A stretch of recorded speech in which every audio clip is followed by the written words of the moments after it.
group members.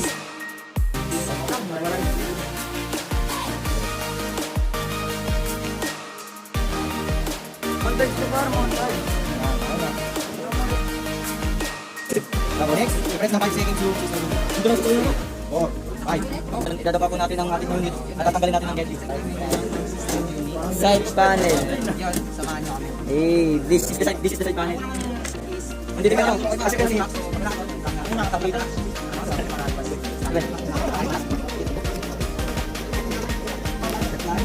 tanggalin po natin yung power cables. Like ATX 2014 power connector.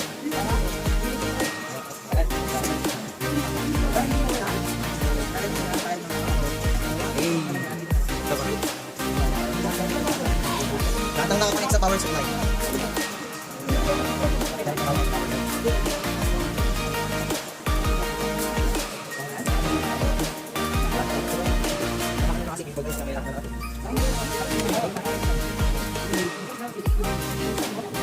That's the power supply unit.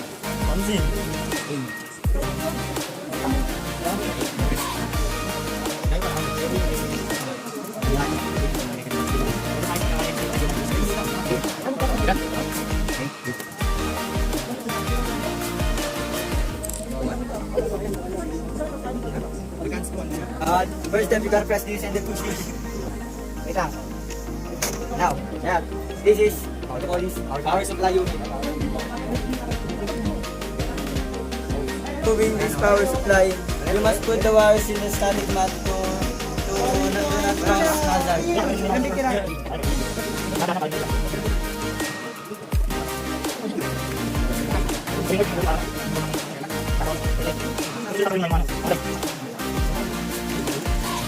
Next step, you need to remove this from like this.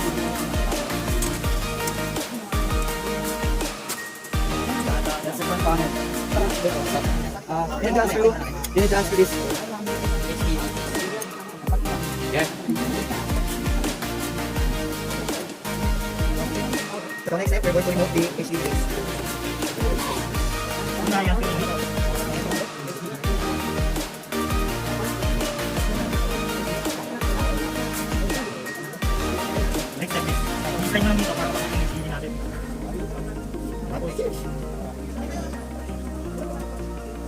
Hindi mo daw paganda. Baka.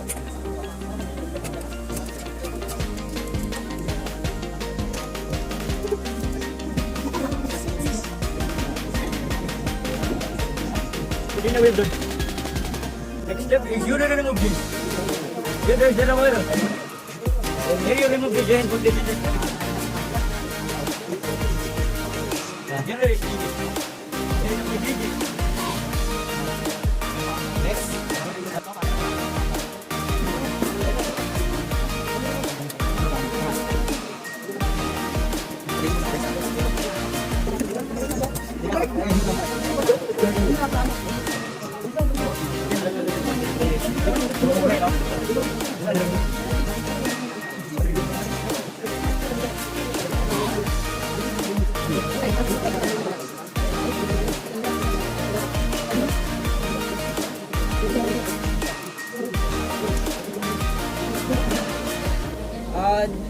This is how you unscrew the motherboard. Tama. Let's go is here. So, you guys find this too. Let's go motherboard.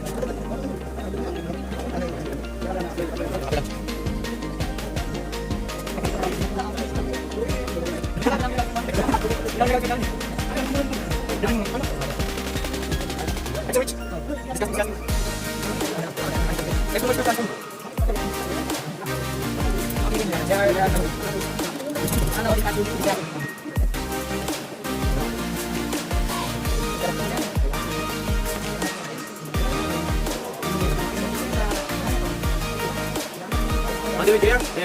We'll do this. Go.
Ako hindi dito makakita.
Testing mo naman. Testing mo ba? Testing mo ba? Hindi kami bigay mo. May extension naman eh. Okay na.